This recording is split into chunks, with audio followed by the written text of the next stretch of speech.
não são só palavras que se dizem ao acaso, nem por um momento, e muito menos sem pensar. São essas outras coisas que se sentem sem falar, ao sorrir e ao abraçar. Para mim está sendo uma felicidade incrível eu estar aqui com Tânia, minha ex-aluna, e meu ex-diretor, Fernando Caramuru, para a gente bater um papo a respeito do que foi o nosso colégio, de como ele foi criado e de tudo mais. E a princípio, Caramuru, eu gostaria de começar com a minha primeira perguntinha. Tânia, se você puder me ajuda. Nós três gostaríamos de saber de você como começou o nosso Colégio Sindicatos Bancários.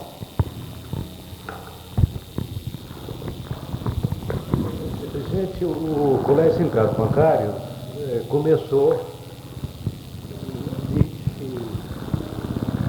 um movimento de pais bancários que queriam formar um colégio para servir a categoria. Esses pais, em 63, chegaram a convencer uma assembleia da categoria a descontar do primeiro mês de aumento uma certa quantia em benefício do colégio. Em 63 mesmo, já houve uma unidade do colégio funcionando o curso de admissão na rua Guarani 157. Em 64, o sindicato comprou aqui e funcionaram 3 turmas, inclusive a admissão, primeiro ano ginasial e segundo ano ginasial, já com o dobro de alunos, 300 alunos. Em 67, nós, plural majestático, viemos para aqui como professor de educação física. Em 70, quando já tinha um prédio novo, assumimos a diretoria. E agora em 90, final de 90, o colégio se foi. Mas dizem que escola exatamente é aquilo que fica dos professores, dos alunos, dos diretores que já eram. Você disse que assumiu a diretoria da escola em 67. Como é que foi essa em 70, desculpa. Em 70 você assumiu a diretoria. Como é que foi isso? Olha, eu era professor de admissão de português e matemática. Era também professor de educação física, para masculino e feminino. Explica isso direito. Como é que um professor de educação física é professor de português? Hoje isso não acontece mais. No curso de admissão podia, bastaria que houvesse uma certa qualificação, não havia necessidade de habilitação, entende? A sua qualificação era qual? Minha qualificação era de professor de educação física na época, mas sabia um pouco de matemática e sabia um pouco de português. Então passei a dar aula dessas duas disciplinas. Você era melhor o quê? Em matemática ou em educação física, eu acho que eu não era melhor em nada. Sei lá, quem sabe faz, quem não sabe ensina, a dizia o Bernard Shaw. Entende? E o ensinar é sobremaneira questionar sobre determinado assunto, você dirigir dentro de uma metodologia a dois, um pensamento dialógico, pensamento de eu e tu, e dar uma resposta nós, entende? Esse nós é que vem uma aprendizagem. Um estimula, o outro responde. E se você me der qualquer matéria inventada hoje, eu acho que eu seria capaz de promover uma relação pedagógica no sentido de ensino-aprendizagem. Na época, Caramuru, quando você era professor, você pensava em dirigir esse colégio como você conseguiu tantas coisas em cima dessa direção? Ou você talvez preferisse ser somente aquele professor de português, educação física, feminino e masculino? Bom, o pensar de um ser que pensa livre, é impossível, 20 e tantos anos mais tarde, você tentar recordar. Eu que pensava antes, eu penso agora, sem limites. Possivelmente tenha pensado isso também. E quanto engraçado é o problema de diretor, né? Eu não, chefe, eu nunca me pautei dentro dos padrões comuns, ortodoxos, de ser diretor, ser chefe. Eu acho que chefe não é aquele que detém o poder do cargo, mas aquele que fica no poder porque os comandados querem que seja assim. Então, o poder não é um atributo dele, certo? Não é tampouco um instrumento que pertence a ele próprio. O poder é uma circunstância do prestígio dele perante os seus comandados. O poder nunca foi propriedade para mim. O poder foi uma determinação daqueles que queriam que eu exercesse, que eu o exercesse. Você foi indicado para a diretoria? Na época, houve uma insatisfação da entidade mantenedora e vice-versa com a diretoria daqui. E nesse desencontro, o mais fraco, que é o empregado, saiu perdendo. Os diretores foram mandados embora. E eles teriam que arranjar alguém que fosse mais conhecido perante os professores e os alunos. Parece que acharam que eles, os diretores do sindicato dos bancários, acharam que eu era essa pessoa. Então me escolheram. Para não dar muita resposta negativa, para evitar discursos de resistência à mudança. Só uma coisa, eu acho que essa posição nossa não está vendo, não. Eu estou aqui dela. A frase que eu sempre admirei em todas as provas que praticamente a gente batia, né, para os alunos, e eu que fazia questão de colocar educar para participar e participar para educar. Essa frase aí surgiu de onde e qual foi o autor dessa frase? O lema do colégio, nós quando chegamos aqui, o colégio tinha um logotipo que era o mesmo do sindicato, um livro com uma peninha, etc. E embaixo era algo lá da marca do sindicato. Nós colocamos como fundo do livro uma colmeia, porque a gente já pensava que educar era ação, entende? Colmeia simbolizava para a gente assim, algo de laborioso. Então, a palavra educar, ela tem várias origens, né? Das origens latinas, ducere, educare, e significa tirar de dentro para fora, e significa também consertar o torto, consertar o torto, retificar o errado, etc, etc.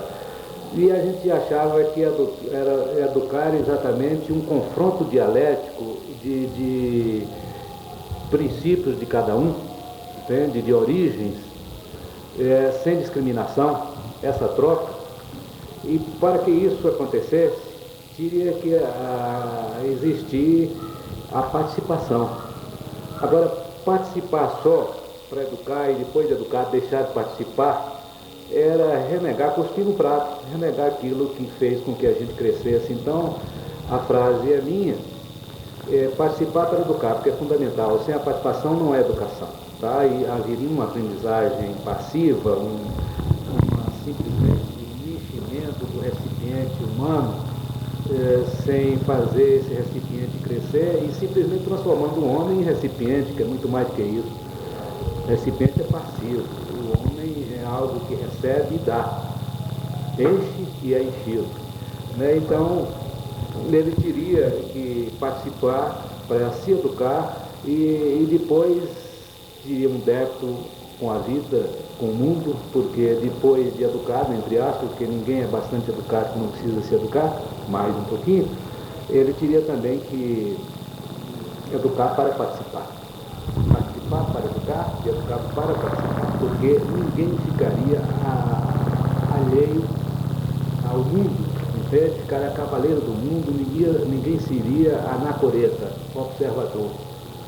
O palco da vida, no palco da vida, a gente só seria ator para confrontar o papel de quem estiver no palco, enquanto a gente espectador, a gente só seria espectador para, como espectador, verificar o que fez no palco, quando era ator.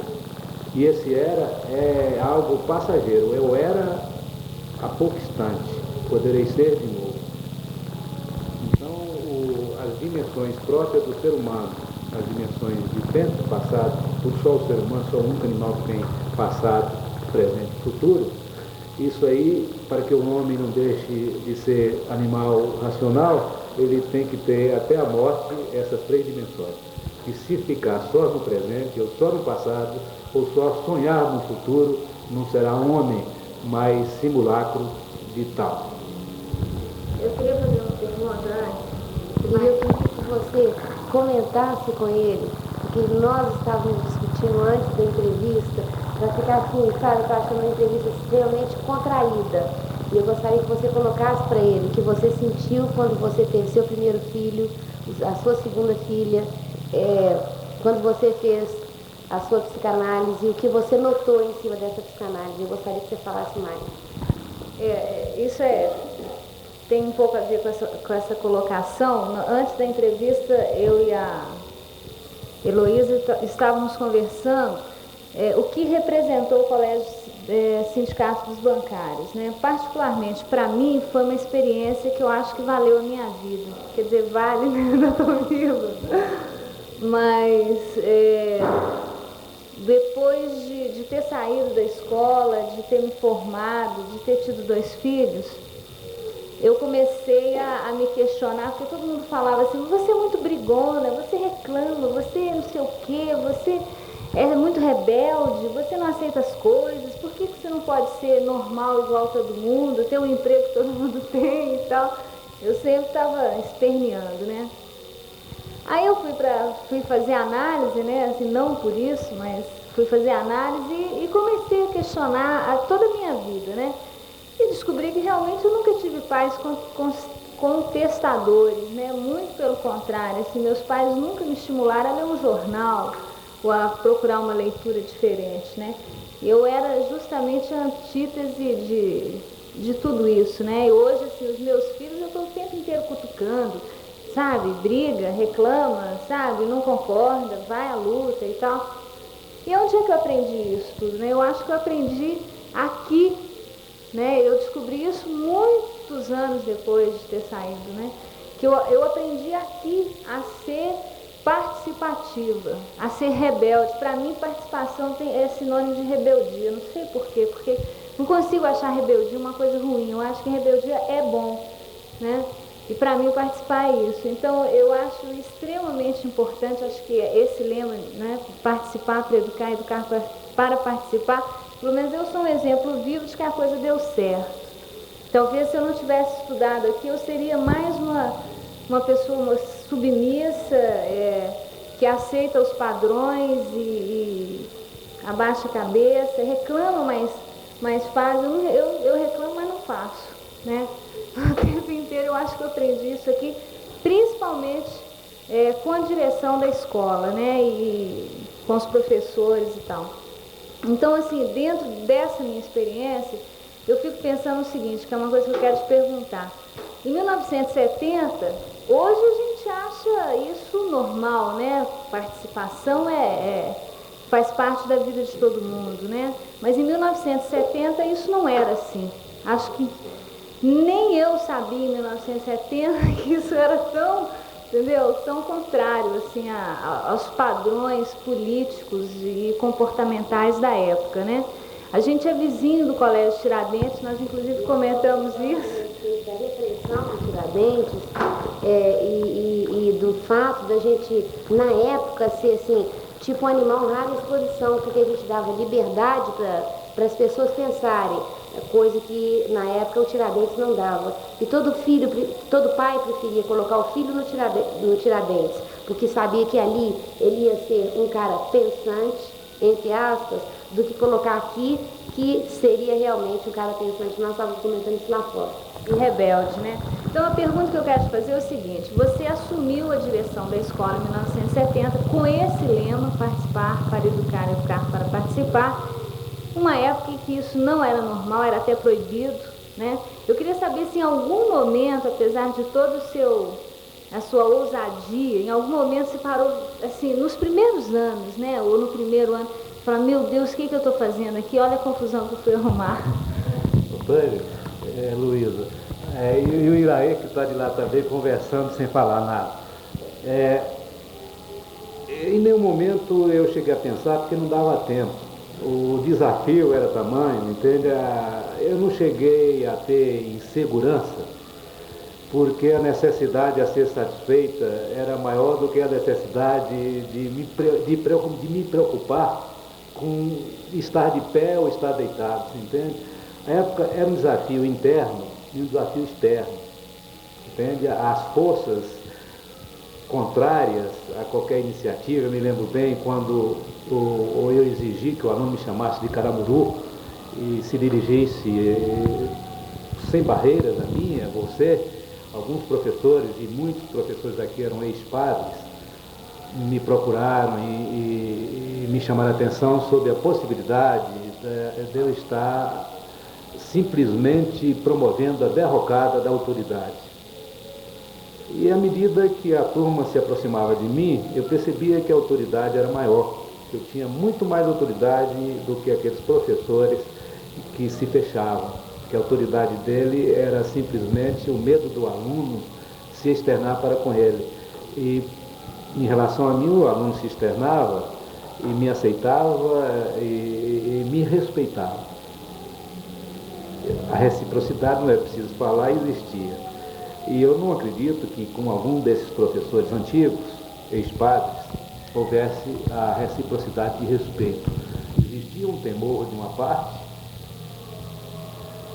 entre aspas, respeito, e um dogma da outra parte, e aqueles que já consideravam o processo de conhecer e conceber mundo, de interpretar fenômenos em busca do número da vida, essa turma que já tinha parado o processo. A vida estava estanque. Tudo já se sabia, tudo que se deveria saber já se sabia. E que não se sabia é porque não precisava saber. Não havia tempo, Tânia. Um detalhe interessante é que, na época, ter cabelo grande era sinônimo de usuário de drogas, principalmente de maconha. Era um maconheiro. E nós, o único colégio da região, possivelmente Belo Horizonte que eu saiba, aceitava o aluno sem determinar que tipo de cabelo deveria ter. Embora a gente deixasse bem claro para ele que isso era um peso. Ninguém estava aqui para escamotear a realidade, não. Era a realidade que nós iríamos enfrentar juntos. Muitas vezes o aluno rebelde da época ficava só na rebeldia e se esquecia de que ele poderia ser também um revolucionário, se ele reconhecesse esse detalhe que a realidade era composta de prós e contra aquilo que a gente fazia, tá? E que um cabelo grande era um símbolo de desajustamento com o sistema, e quem era desajustado perante o sistema pagaria caro se não tivesse força para igualar a força contrária. E para contar um detalhe interessante, que isso aí ficou, eu acho que ficará para quem tiver memória, um belo dia um professor me procurou, nessa época a diretoria lá embaixo, me procurou e disse, olha, 2 alunos cabeludos na minha sala fumaram maconha. O Iraê, um deles, o Iraê sabe quem é o Edivaldo, E um outro que eu não me lembro o nome, mas era um loiro, o cabelo, ficou famoso, Arnaldo. E o fato desses alunos que ficaram sabendo, levaram para casa uma informação dessa, de que 2 alunos em plena sala de aula teriam fumado maconha, simplesmente seria uma desmoralização tamanha para o colégio que ele no ano seguinte correria o risco de não existir e não continuar existindo. Aliás, eu acho que nós pagamos ainda por alguma coisa de vanguardismo nesse sentido, por isso que nós não temos os alunos, não tivemos até o último momento os alunos que poderíamos ter, em função da capacidade ociosa. Tá? A nossa capacidade ociosa nos últimos anos do colégio foi superior à capacidade ocupada por aluno. Bom, mas o fato, eu falei, o que eu vou fazer? Isso já terminando o recreio. Chamei os alunos, eles não tinham fumado maconha, e eu acreditava neles. Falar simplesmente que eles não tinham fumado maconha para a turma, eles moralizariam o professor. Eu não poderia desacatar o professor. Então eu comecei a pensar. Pensei de umas experiências sociológicas de um húngaro, cujo nome não me lembro, que dizia que numa multidão existe uma possibilidade topológica, geométrica, das pessoas ficarem sugestionáveis e se sugestionarem. Seria uma diagonal da esquerda para a direita. E me deu a vontade de testar isso. Primeiro, a autoridade do professor, um professor com embate total com os alunos. E também os preconceitos desse professor. Antes de terminar o recreio, eu cheguei a uma conclusão. Eu iria à sala de aula após o recreio. Eu falei com os professores, falei com um professor em particular. Ainda meio obnubilado do que fazer, certo? Entrei na cantina e pedi ao cantineiro um recipiente, uma leiteira, com metade de água. E pedi também um guardanapo para cobrir essa leiteira. Entrei em sala de aula, estava a professora Eva dando aula de ciências.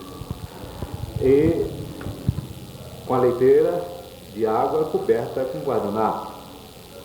Coloquei sobre a mesa e falei, fumaram maconha aqui na aula do professor Ivani, falei para os alunos.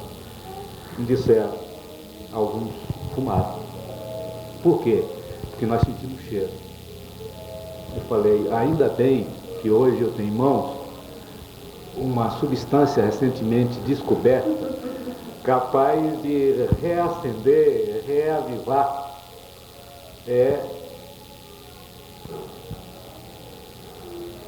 os fragmentos de maconha que ficam suspensos no ar. Vamos ver. E fica por muito tempo, todo mundo sabe disso. Quem fuma maconha aqui fica 2, 3, 5 horas o ar impregnado dessas partículas de maconha. Destampei, abanei e mandei que inspirasse, né? E que verificasse se o cheiro sentido anteriormente era aquele. Vários disseram no sentido diagonal, da esquerda para a direita. Vários disseram que sim, era. Eu pedi para inspirar mais profundamente. Uma menina começou a passar mal. Eu pedi para fechar a janela e solicitei aos alunos, mais uma vez, que eu queria ter a certeza absoluta de que houve alguém fumando maconha. Depois nós iríamos descobrir quem havia fumado. A menina desmaiou. Interrompemos o processo, deixar a menina lá fora.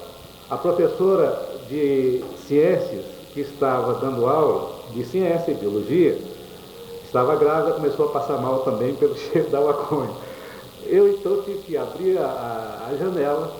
Então falei para a turma que havia uma síndrome, uma fobia generalizada, preconceito tamanho, que tudo em tudo estava maconha. Tudo era maconha, em tudo estava maconha. Mas que isso nos pesava muito, porque o que eu tinha levado para ele ali era uma água insípida, inodora, e que eles estavam apenas sugestionados, no sentido de alguém que quisessem, propagasse aos 4 cantos do mundo que a maconha que fumaram naquele momento, naquela sala, era igual à substância recém-descoberta para detectar maconha que não existe. E aí ficou, os alunos não saíram do lugar, a professora não quis dar mais aula esse dia, e foi uma experiência tremendamente marcante, que eu acho que denota alguma coisa pela qual passamos, ou pelas quais, alguma das coisas pelas quais passamos na época. Tá. Talvez a Tânia e o Iraí saibam, Caramuru, a respeito do dia da contestação, né? E eu gostaria que você me dissesse para, sabe? Dissesse um pouquinho a respeito disso e o parlatório também que você formou ali embaixo. E a experiência boa que você tirou disso e a experiência ruim que você tirou disso.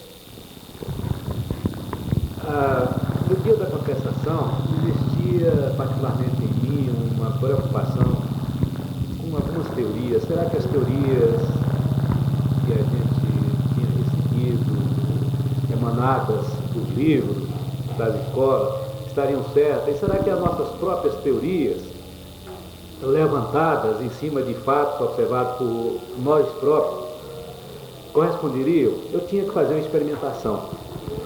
E aí eu tinha uma teoria de que existia uma repressão generalizada ainda, mesmo, não falo dos pais, isso era um óbvio do Lante, né? A maioria dos pais de classe média.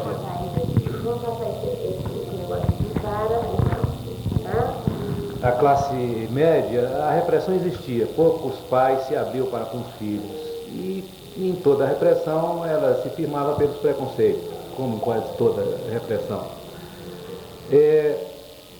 Eu queria saber se realmente, como dizia o A.S. Neil, de Sam Hill, em inglês, que se realmente as pessoas felizes, livres de qualquer julgo, seriam incapazes de fazer besteira, de serem ruins e etc. Então, imaginei um dia de contestação e de desobediência. Nesse dia, nos primeiros 10 minutos de cada aula, no horário de recreio, haveria uma contestação, uma desobediência perante tudo e todos. Não consegui convencer os professores e nem os funcionários, mas isso foi amadurecendo e resolvi por conta própria aplicar. A aplicação foi mais ou menos assim. Eu fiz uma circular curtinha, dizendo do propósito que naquele dia, os 10 primeiros minutos de cada aula, no horário do recreio, haveria nesse dia, que é dia da contestação, haveria os momentos de contestar e desobedecer. Eu deveria estar presente, a minha presença era importante. A minha secretária da diretoria, Vilma, antes que eu chegasse, distribuiu, achava ela que já deveria levar o conhecimento dos alunos, distribuiu a circular no primeiro horário para cada aluno. E quando eu cheguei, na hora do recreio, tudo já tinha acontecido. O que aconteceu? Os alunos amarraram os professores da cadeira na hora do recreio, tomaram café dos professores, tiraram a camisa do disciplinário. Um único momento de realmente depredação foi um grupo de 2 ou 3 alunos que jogou uma cadeira do segundo andar na piscina. Uma aluna da 8ª série, um negócio assim extraordinário, né, inefável, porque ela, com um simples circular, ela se achou realmente livre de qualquer opressão e gritou descendo as escadas, tirou a blusa e o sutiã, gritando liberdade. Então, chego e encontro o Paulo, né, Paulo Roberto Moreira, que era o disciplinário, com as suas tipicidades, não, já estava todo, mas fez a vida, né? E eu vi ele, me perdoe, mas isso aconteceu, você está chegando aí com essa cara de bunda, mas você não sabe o que aconteceu. E me inteirei do que aconteceu, entrei na diretoria, chorei durante 30 segundos, realmente chorei, me recompus, voltei, fui de sala em sala dizendo que eu acreditava, continuava acreditando de que as pessoas felizes, livres, seriam incapazes de fazer besteira. E que alguns tentaram me demonstrar o contrário, mas que eu continuaria acreditando nisso. Falei não mais do que 10 segundos em cada sala e a turma continuou em silêncio. Após o turno, houve aula esse dia ainda, após o turno, os professores me procuraram para uma avaliação e todos queriam que a experiência fosse repetida no turno da tarde e no turno da noite. E os alunos também. É outra experiência. Eu gostaria de fazer uma pergunta, Caramuru, assim, muito minha, sabe? Porque eu me formei praticamente profissionalmente aqui, como Tânia se formou como pessoa e é excelente profissional aqui, e o Iraia também. E eu gostaria de saber de você, essa falta de alunos que existe hoje no colégio, a que você atribui isso? Talvez na minha concepção, tá? Houve pouca propaganda em cima do próprio filho do bancário. Eu já estou respondendo a pergunta para você, o que eu não deveria. Essa culpa seria dos professores, que hoje a gente tem, e eu sei mais do que ninguém, que são normalmente, que não são aqueles antigos professores que a gente tinha, tão bem conscientizados politicamente, etc. Tal, por culpa dos professores, por falta de união dos professores, por falta de união dos alunos, por falta de uma assistência maior da entidade que mantém o colégio, ou talvez até, porque não, por falta de algum tipo de garra que a diretoria deveria ter tomado. Eu estou te falando isso porque muitas vezes eu cheguei aqui na sala, sabe, para conversar coisas e coisas com vocês. Você estava extremamente abatido. Parecia que você queria passar a responsabilidade, ou um pouco da sua responsabilidade, para os professores, para o aluno, em cima de uma propaganda, e talvez você tenha se acovardado um pouquinho nesse ponto aí. Eu sempre fui muito sincera com você. Primeira pergunta. Segunda pergunta. Por que você foi sempre tão manipulador? Principalmente nas nossas reuniões. Professora Luísa, estou começando a responder a sua pergunta pela segunda. Eu costumo dizer que eu sou tudo aquilo do que os que são me acusam. Todo manipulador, não estou retaliando, não, entende? Mas há uma projeção, um mecanismo de defesa do eu. Todo mundo que me acusava de privilegiar alguns grupos, eu descobri mais tarde, gostavam de dar privilégio. Eu nunca era de princípio aqui, ainda hoje me acusam de distinguir, discernir, no sentido de privilegiar. Nunca fui capaz disso. E outra coisa é a manipulação. Se manipular, tentar argumentar da melhor forma possível, certo? E se meus interlocutores não fizeram a mesma coisa e por acaso lhes faltasse argumento para contrapor ao que eu poderia falar, não seria nunca seu caso, tá? Mas eu acho que você falou aí da minha manipulação, não por experiência própria, mas por revelações de outras pessoas. Eu nunca visei a manipulação, porque manipular exatamente é aquilo que negaria toda a nossa filosofia, que era da dialética, do eu e tu.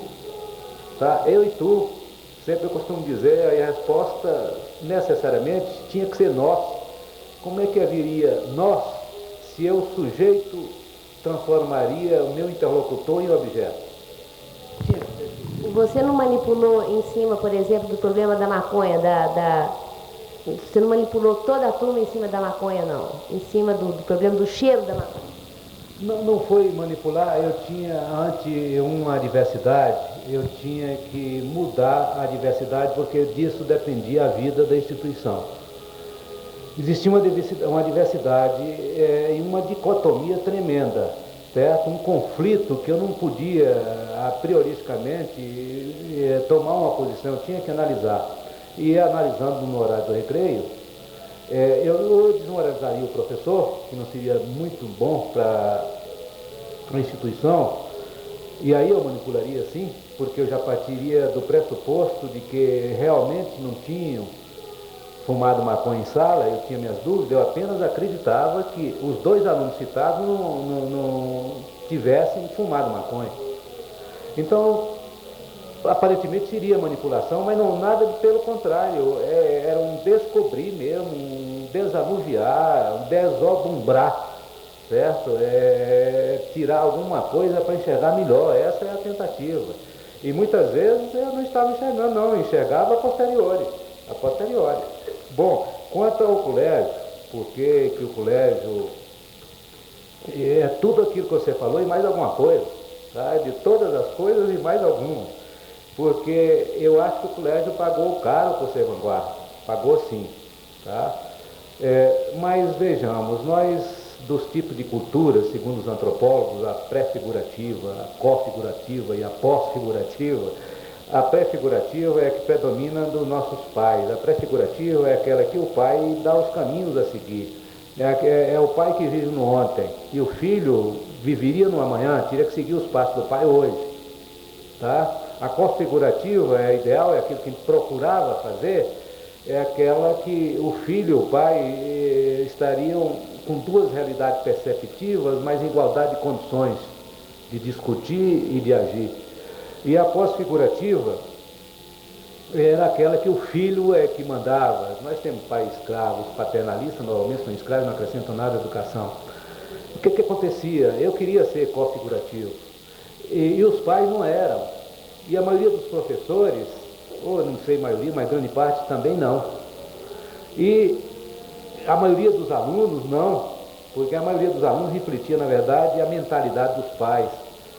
Então isso gerava uma rebordosa que eu acho que terminou contribuindo para que nós, ano a ano, tivesse menos alunos. E associando isso, uma postura de determinada diretoria da entidade mantenedora, que sempre nos via como elemento que não aceitava a rédea, o elemento autônomo, de autonomia pensante e também de autonomia de ação, e que sempre gostaria de nos tirar ou de, se preciso fosse, fechar o colégio, já que na impossibilidade de nos tirar daqui. Tudo isso, a falta de propaganda das últimas gestões, porque o entendimento, a postura era de realmente acabar com o colégio, tudo isso somado, um mais que o outro, e além disso, ser um colégio de sindicato de bancários, sindicato de empregados, sindicato de empregados, normalmente sindicato de subversão, tudo isso, Heloísa, a meu ver, possivelmente contribuiu com pesos diferentes para a não aceitação total da nossa escola. Ô Caramuru, eu particularmente fui formada profissionalmente aqui. Quantos professores você acha que foram formados aqui, tanto quanto eu me sinto presa, sabe, a esse meu adeus aqui, que eu não gostaria de estar te dando um adeus? Professora Heloísa, professores que já encontramos aqui, aqueles professores foram muito resistentes. Alguns me empunharam a mesma bandeira, tá? Outros continuam resistentes e vão morrer resistindo a qualquer outro tipo de enfoque odierno de mundo, de concepção de mundo mais condizente com a realidade. E você que veio depois da nossa gestão, veio conosco, a professora Estael e tantos outros, eu acho que são elementos que já desde o início se formaram aqui e, portanto, abraçaram a causa, até com vanguardismo também, com progressismo, em vários momentos vocês, professor Júlio, ex-aluno, e outros tantos, né, Eni, etc., chegaram ao ponto de dizer para mim que eu estava cansado e que não mais queria continuar acreditando na filosofia do participar para educar e educar para participar. Eu acho que os nossos últimos atos aqui confirmaram, quando saiu aquela circular, a última circular do Colégio Sindicatos Bancários, que confirmou tudo aquilo que a gente acreditava. Nesses 24 anos de menina para menina, eu gostaria de perguntar qual foi sua maior mágoa e qual foi sua maior alegria? Professora Luísa, eu não tenho mágoa. E toda a frustração minha dirimida, certo? Toda a frustração desmascarada, toda necessidade satisfeita, necessidade significativa, para mim é alegria, motivo de alegria. Todo o reconhecimento do interlocutor, do parceiro, até do contendor, toda a condição de luta, certo? Toda dialética exercida, com resultados progressivos, tá? Sempre aquela síntese superando as anteriores, tudo isso que nos propiciou andar para frente, olhando para trás, vislumbrando o futuro, sentindo o presente, motivo de alegria. Foi na época, está sendo agora e acredito eu será no futuro. Qual foi o momento mais difícil? Qual foi o momento mais difícil? Olha, eu acho que o momento mais difícil foi aqueles que antecederam o desaparecimento da escola, porque aí já soma um certo desencantamento, é um desencanto, meu particularmente. O desencanto, na verdade, à medida que se me acometia, ele promovia em mim uma resposta, uma reação tremenda de não ficar desencantado. Então, o momento mais difícil, ao meu ver, terminou sendo o momento mais fácil. Tá? É importante a combinação aqui. É importante a combinação da circular, a última circular do Colégio Sindicatos Bancários. A última circular dirigida a uma aluna do sexo feminino de 10 anos, uma aluna de quinta série. E por que a aluna, mulher, e por que criança? Na circular disso. Esse momento foi difícil, foi também um momento de reconhecer o trabalho de uma associação de pais, principalmente nas demonstrações, na atuação da sua presidenta. Certo? E olha a dialética da vida. O momento de fechar a escola, desapropriada posteriormente pela prefeitura, descobri que a nossa presidenta, elogiada na circular, no fundo estava com ganância de poder. Mas isso tudo é dialética, tá? E por incrível que pareça, é uma das criaturas que eu acho que deverá continuar.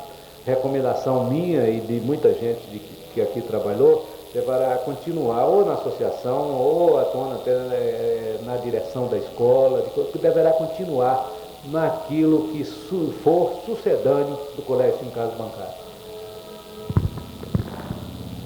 Você acha que o Colégio Sindicato dos Bancários tem a sua cara? Eu acho, olha, existe uma parte minha que é do mundo. Minha, sua, da Luísa, do Iraí. Existe uma parte do mundo que é minha, que é sua, que é do Iraí, que é da Luísa. O Colégio Sindicatos Bancários é um mundo, o outro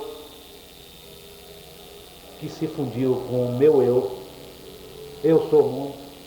Existe uma parte do Colégio Sindicatos Bancários que é minha, existe uma parte minha que é do Colégio Sindicatos Bancários. Esse confronto, essa amálgama, certo? Essa fusão de todos aqueles que trabalharam aqui, que se deram, ninguém se dá sem receber, ninguém recebe sem se doar.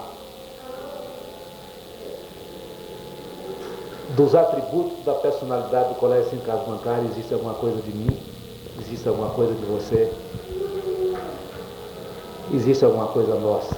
O Colégio Sindicatos Bancários é a gente. Nós somos o Colégio Sindicatos Bancários. Eu agora, pode atender. Eu agora, Caramuru, queria ler só o último parágrafo um parágrafo que me emocionou.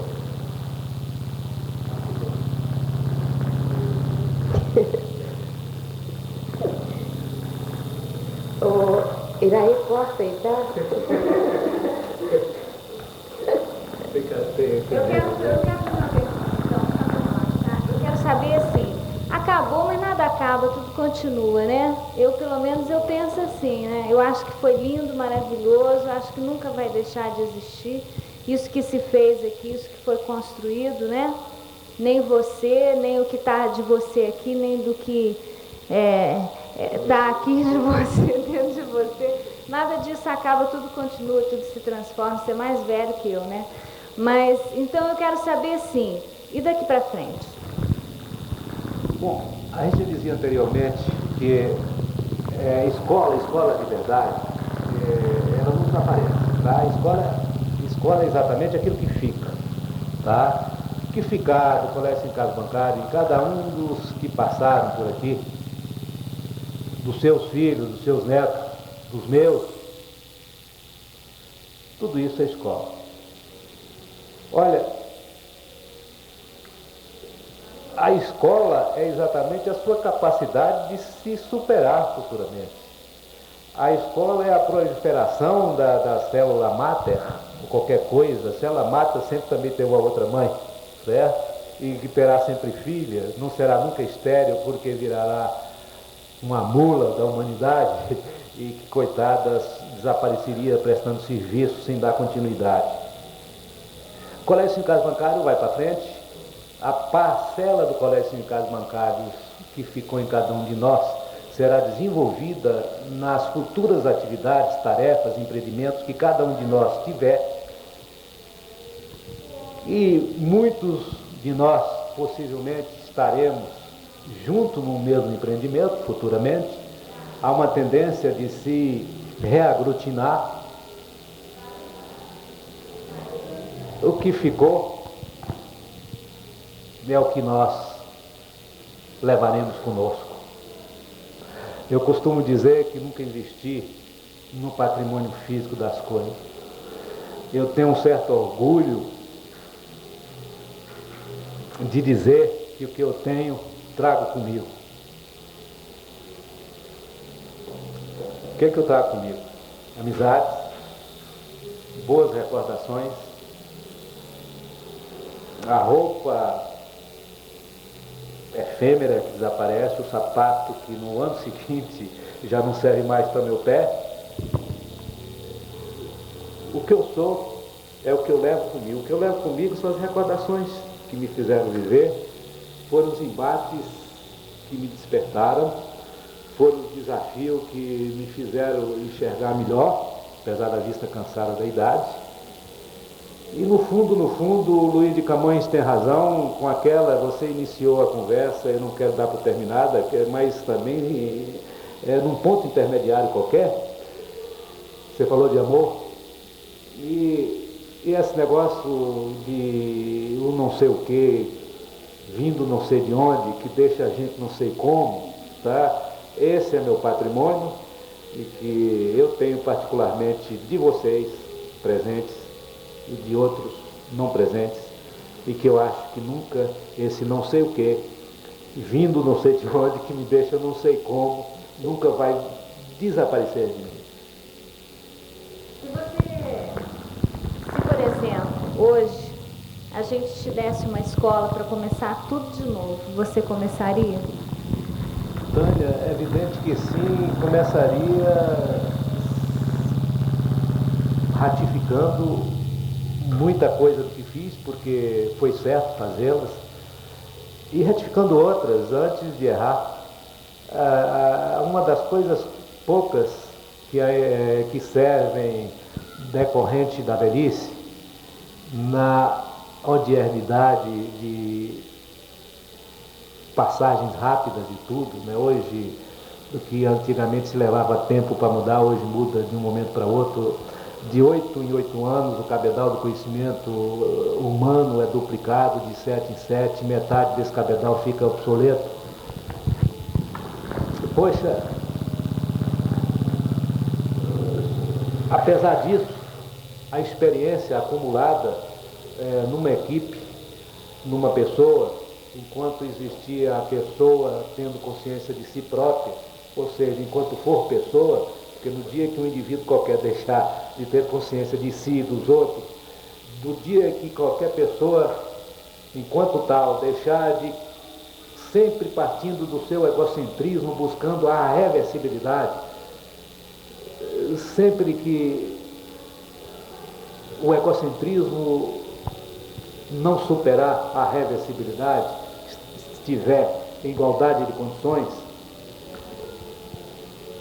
isso, a experiência acumulada servirá para acertar mais, servirá para afirmar e desenvolver a vida. E aí eu diria uma definição de bem que eu busquei lá dos filósofos dos frankfurtianos. Bem é tudo aquilo que afirma e desenvolve a vida. Mal é aquilo que nega. Então, a velhice, ou o viver, não acho que velhice, o percorrer a estrada, nos leva a uma certa convicção de que, pelo menos, não é por aí que se deve ir. Pode não saber, continuar não sabendo, porque aí entra aquele poliedro de infinitas faces. Não dá caminhos a seguir, mas determinados caminhos seguidos, em determinadas circunstâncias, a gente já pode falar, não vai por aí, que não dá certo. Né? Bom, eu gostaria então, gente, eu não sei se você, Tânia e Iraia, sabe, mas um dia eu e Caramuru nos encontramos num barzinho e eu peguei essa circular na minha bolsa e te fiz uma música dentro dessa circular. Fiz uma música dentro dessa circular para ele. E eu gostaria de ler, assim, talvez, não estou querendo aqui colocar o final da entrevista, não, mas eu gostaria de ler porque provavelmente daqui a pouco eu vou ter que ir embora. Então, criança, senta aqui ao meu lado de quem só de colégio dos sindicatos bancários já tem 24 anos. Senta, vamos conversar sobre essa escola, não com duas pessoas de gerações distantes, mas como dois seres que se amam além dos tempos, na eternidade do encontro, face a face, sem nada ou ninguém de permeio. O encontro de pessoa mais velha da casa com a mais nova, de ontem com o amanhã, mediado pelo hoje. E eu tenho uma coisinha a modificar aqui agora no meu tchau. Face a face, sem que nada ou ninguém de permeio. Um encontro de pessoa mais velha da casa com também a pessoa mais velha da casa. De hoje, mediado pelo ontem, porque foi aqui que me formei profissionalmente, esperando pelo amanhã. O que eu vou falar? Estamos aí, vamos ver o que a Pedro quer dizer. Eu reclamei porque eu não ganhei um. Está guardado a você, tá? Vou te dar hoje, tá? Não, tudo bem. Assim, eu gostaria de saber muito mais coisas. Eu acho que a gente passaria um dia inteiro fazendo perguntas e tal, né? Eu gostaria de saber, assim, os casos mais engraçados. Eu acho que você deve ter vários, né? Os casos mais tristes, as pessoas que mais marcaram, as pessoas que foram embora, aquelas que ainda estão aqui trabalhando, que são do meu tempo, né? Que é o caso do Orlando. O que você teria para contar delas, né? Mas isso nem dá mais para a gente conversar, porque acho que o mais forte, não sei, pelo menos eu consegui sentir que ficou gravado, né? E então eu gostaria de desejar que, como eu acredito, né, que isso não seja o fim, que continua, né? Que a gente, quem sabe, tem a chance, né, de viver que outras pessoas tenham a chance de viver isso que eu particularmente vivi, que foi ótimo. E eu espero que o meu desejo é que você continue sendo a pessoa que você é. Eu acho que você nunca vai ficar defasada no tempo, entendeu? Eu acho que você fala que é a velhice. Eu acho que se você começar de novo hoje uma escola nova, você ainda vai ser inovador, você ainda vai ser contestado por grande parte dos pais, ainda vai dar trabalho para muito adolescente, porque você dá, entendeu? Então o meu desejo é isso, que apesar de ter terminado o colégio do Sindicato dos Bancários, que a semente que foi plantada aqui, que germinou, né, continue sendo plantada nos seus caminhos, porque você é uma pessoa maravilhosa, né? E, então, eu não sei qual é a última pergunta que eu gostaria de te fazer, não. Eu acho que a última pergunta eu já fiz, né? E daqui para frente, né? Então, eu quero saber se você já está empregado. Tânia, é engraçado, não gosto de trocar confetes, mas não gosto também de deixar necessidade insatisfeita. Tá? Eu acho que...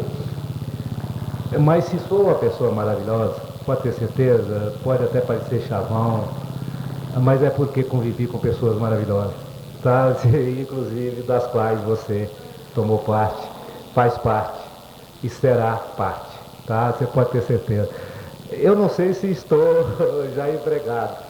Não estou desempregado do colégio ainda, porque enquanto durar esse processo de transferência, expediente de transferência, estarei por aqui. Voltei para o Pitágoras, eu fico no Pitágoras como editor. Eu sou lá editor da revista Dois Pontos, uma revista de educação, e sou editor do Jornal da Família.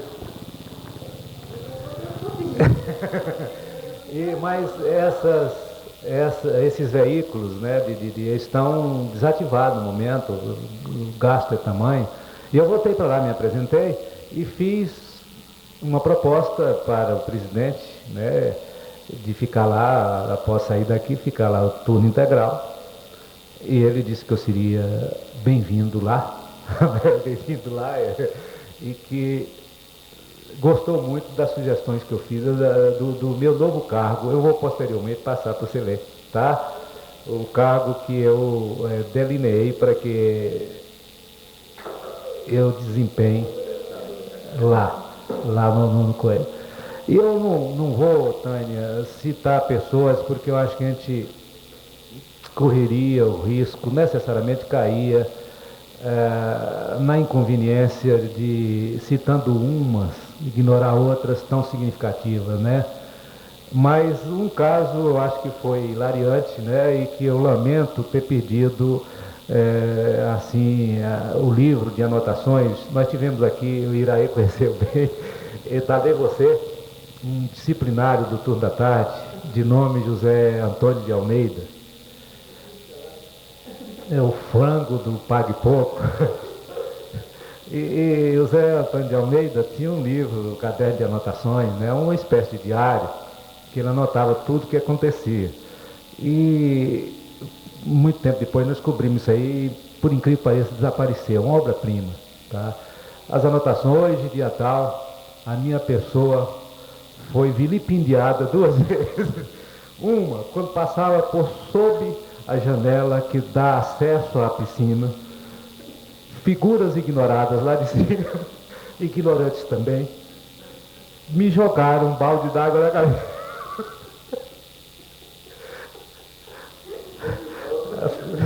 A segunda vez que a minha pessoa hoje foi vilipendiada foi quando, cumprimentando o professor Caramuru, ele não respondeu.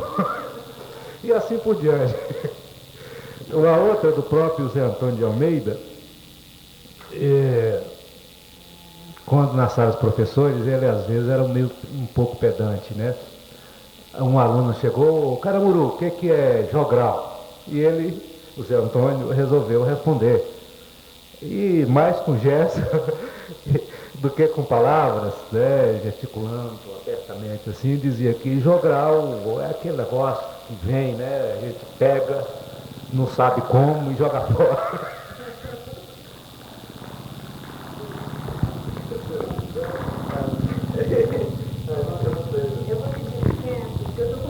Perdido no choque, ninguém acha onde ele está. E eu espero que essa não seja a última vez, que seja que a gente se veja mais, né? É uma pena que eu queria botar meus filhos estudando, né, sob a direção desse senhor aqui que vocês acabam de conhecer. Eu acho que eu ia ter muito trabalho, né, com os meus filhos sobre a orientação dele, mas eu acho que vale a pena. Vamos ter muito trabalho com a aluna, né? Eu era educadinha, né? Eu acho que além de determinados limites, não é possível haver dialética, não é possível haver diálogo. Tá? Quando eu falo em diálogo, não é harmonia das partes, não, pelo contrário, é conflito. Tá? O diálogo é dar condições a ambas as partes, claro. E só havia realmente repressão, ou só havia inconveniência, quando esse conflito não ficava possível, por exacerbação e excentricidade de uma das partes. Isso me feria de perto, porque eu achava que qualquer outra escola onde a repressão fosse muito grande, justificava que não. Por isso é que... Na igreja lá, gente, será que eu vou formar? Morrendo de medo de ser expulsa. Foi a última, mas também foi... Marcou. Exemplar. Bom, então tá aí, vou mandar um beijo.